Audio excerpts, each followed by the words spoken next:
नमस्कार दोस्तों। यूजीसी का पेपर चल रहा है और फर्स्ट पेपर की तैयारी हम लोग यहाँ करेंगे। तो आइए स्टार्ट करते हैं।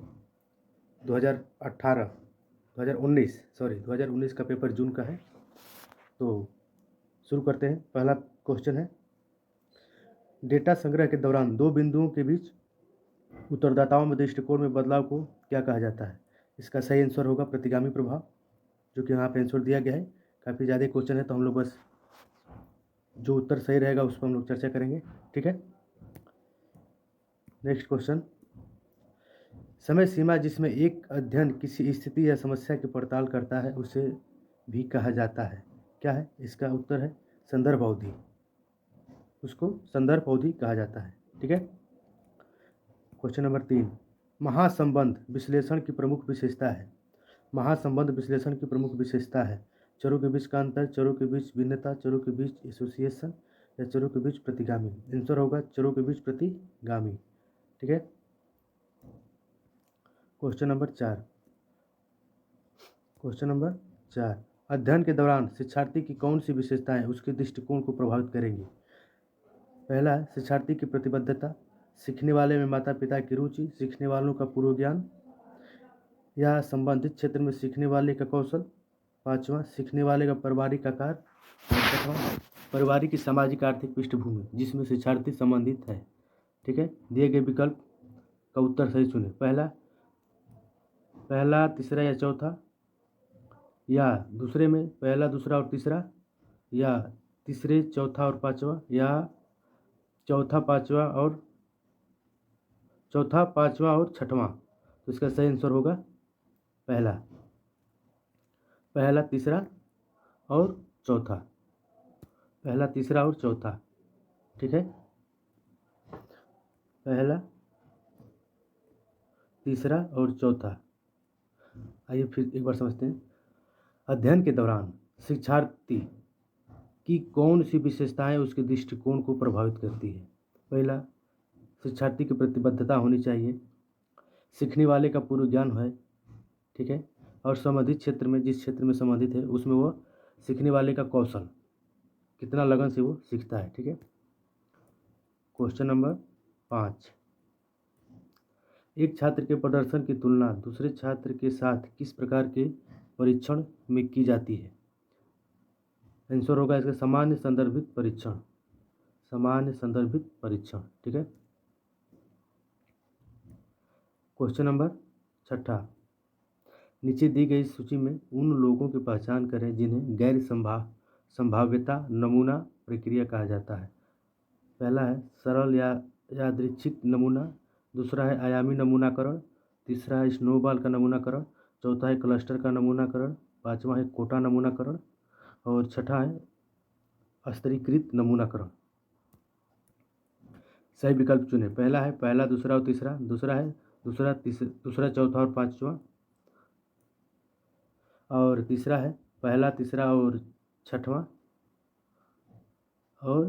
ये थोड़ा मिस्टेक है यहाँ पे, और चौथा है दूसरा, तीसरा और पांचवा। इसमें कौन सा सही होगा? 4 नंबर। ठीक है। दूसरा, तीसरा और चौथा, दूसरा, तीसरा और चौथा। ठीक है।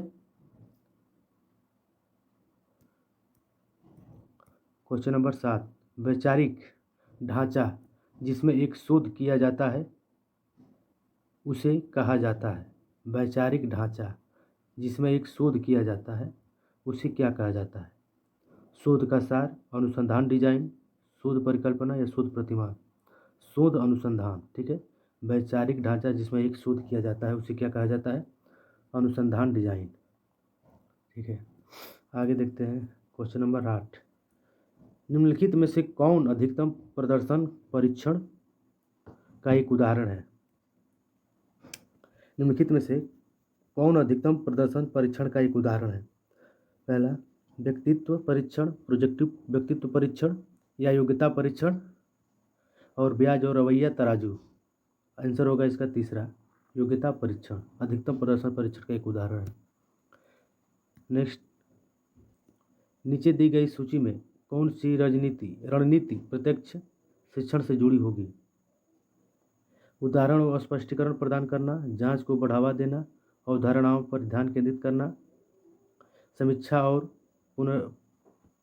पुनर्पूंजीकरण देना, आयरिंग अभ्यास और प्रतिक्रिया, समस्या उठाना और समस्या समाधान करना। कौन सा सही है? पहला, दूसरा और तीसरा, दूसरे का दूसरा, तीसरा और चौथा, तीसरे का पहला, चौथा और पांचवा, चौथे का चौथा, पांचवा और छठवां। आंसर इसमें तीसरा होगा, पहला, चौथा और पांचवा। पहला, चौथा और पांचवा। ठीक है।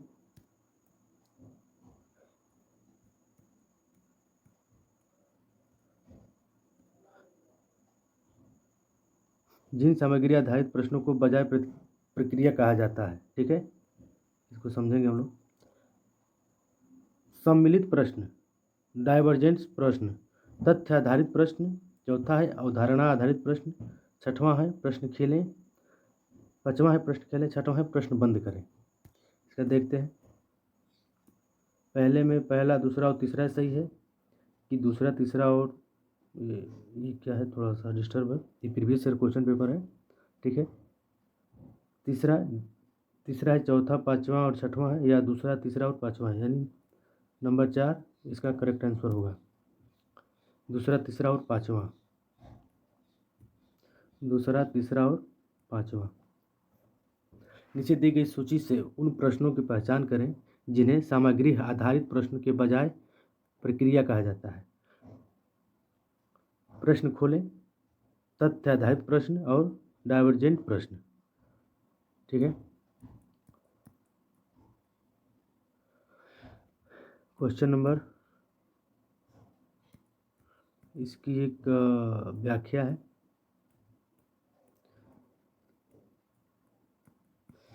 देखते हैं।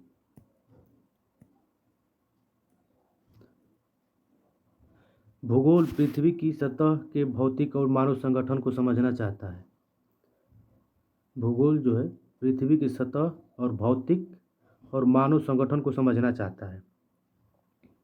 भूगोल के क्षेत्र में अंतर संबंधित विषय अक्सर देखे जाते हैं। ये पैमाने, पैटर्न और प्रक्रिया स्केल को संगठन पर संरचना के स्तर के रूप में परिभाषित किया जाता है जिस पर एक घटना का अध्ययन किया जाता है। पैटर्न को एक विशेष पैमाने पर अध्ययन की गई घटना में देखी गई भिन्नता के रूप में परिभाषित किया गया है। तीसरी थीम, प्रक्रिया पहले दो को जोड़ती है। प्रक्रिया को इस बात का वर्णन के रूप में परिभाषित किया गया है कि किसी घटना को उत्पाद के रूप में परिभाषित करने वाले कारक किसी विशेष पैमाने पर कैसे कार्य करते हैं। उदाहरण के लिए, जब विमान में कोई यात्री खिड़की से बाहर देखता है तो दृश्य पैमाने के अनुसार बदल जाता है, और वैश्विक स्तर पर जब विमान अपनी ऊंचाई बनाए रखता है तो वह समय के अनुसार अपने सभी पैटर्न सूर्य या चंद्रमा में बादलों की झंकार देख सकता है। जब विमान थोड़ी ऊंचाई खो देता है तो यात्री अपने विशाल रंगों और भूमि के आकार में भूमि और पानी के द्रव्यमान को देख सकते हैं। महाद्वीपीय पैमाने पर यात्री भूमि सुविधा के आकार और उन्हें कैसे वितरित किया जाता है देख सकते हैं कि पैटर्न भूमि और पानी की भिन्नता और प्रत्येक के अनुपात के रूप में उभरता है। ध्यान से देखते हुए यात्री यह नोट कर सकते हैं कि प्रत्येक भूमि द्रव्यमान दूसरों के साथ कैसे संरेखित होता है। प्रत्येक पर्वत उस प्रक्रिया के संकेतों को कैसे सहन करता है जिसके माध्यम से यह उभरा है। एक भूगोल में प्रक्रियाएं नियमित और दोहराव वाले तरीके से बदलती रहती है। यानी भूगोल में, ज्योग्राफी में जो प्रक्रियाएं हैं वह एक नियमित तरीके से दोहराव के कारण बदलते रहते हैं। इसका एक उदाहरण है जैसे कि सूर्य और पृथ्वी का वार्षिक सौर चक्र है। सूर्य और पृथ्वी एक वार्षिक सौर चक्र है। प्रक्रिया में अधिकांश प्रणालियां समय चक्र प्रदर्शित करती हैं जो अपने स्वयं के एक लय में आयोजित की जाती है। क्योंकि ये समय चक्र और प्राकृतिक प्रक्रियाएं हमेशा सक्रिय होती हैं, पृथ्वी का वातावरण हमेशा गतिशीलता की स्थिति में। यह पर्यावरण परिवर्तन न केवल प्राकृतिक प्रक्रिया का परिणाम है बल्कि मानव गतिविधि का भी परिणाम है। भौतिक भूगोल मनुष्य और प्रकृति के बीच बातचीत को समझने की दिशा में काम करता है और वैश्विक जलवायु परिवर्तन को बेहतर ढंग से प्रबंधित करने के लिए इस बातचीत के परिणाम भी करता है। ठीक है। अब देखते हैं प्रकृति। प्रकृति की प्रमाण के समय चक्र अपने स्वयं के अनुसरण करते हैं। प्रकृति की प्रणाली के समय चक्र अपने स्वयं का अनुसरण करते हैं। आंसर होगा ताल। एक विमान की खिड़की से बाहर देखे कि यात्री द्वारा देखा गया दृश्य से प्रभावित होगा। प्रक्रिया, प्रतिमान, पैमाना, लय। पैमाना, ठीक है। भौतिक भूगोल मनुष्य और प्रकृति के बीच पारस्परिक क्रिया। भौतिक भूगोल मनुष्य और प्रकृति के बीच पारस्परिक क्रिया के परिणामों का अध्ययन करता है। कौन? वैश्विक जलवायु परिवर्तन को समझे या प्रकृति पर मनुष्य की गतिविधियों के प्रभाव का अध्ययन करें, या वैश्विक जलवायु परिवर्तन के मुद्दे पर ध्यान दें, या मनुष्य कोई काम करना, पशु संघर्ष। आंसर होगा तीसरा, वैश्विक जलवायु परिवर्तन के मुद्दे पर ध्यान देना। ठीक है। नेक्स्ट, भूगोल में पैटर्न एक घटना में देखी गई भिन्नता का अध्ययन करता है। भूगोल में पैटर्न एक घटना में देखी गई भिन्नता का अध्ययन करता है का एक विशेष पैमाना करता है। पैमाने के अनुसार उसकी भिन्नता इस समय क्या थी, इस स्थिति में क्या थी, अगले 2 वर्षों में क्या होगी, ये सब पैमाने पे डिपेंड है। ठीक है। अन्य तत्वों के साथ भूमाफिया की संरेखण को एक यात्री द्वारा उड़ान पर देखा जा सकता है। वैश्विक पैमाना, महाद्वीपीय पैमाना, स्तरीय पैमाना या समय का पैमाना। महाद्वीपीय पैमाने पर इसको देखा जा सकता है। ठीक है।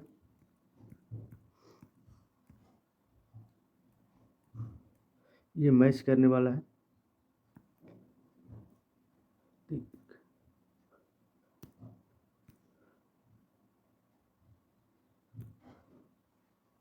पार्ट ए वहीं पर समाप्त होता है। अगला दूसरे पार्ट में देखेंगे।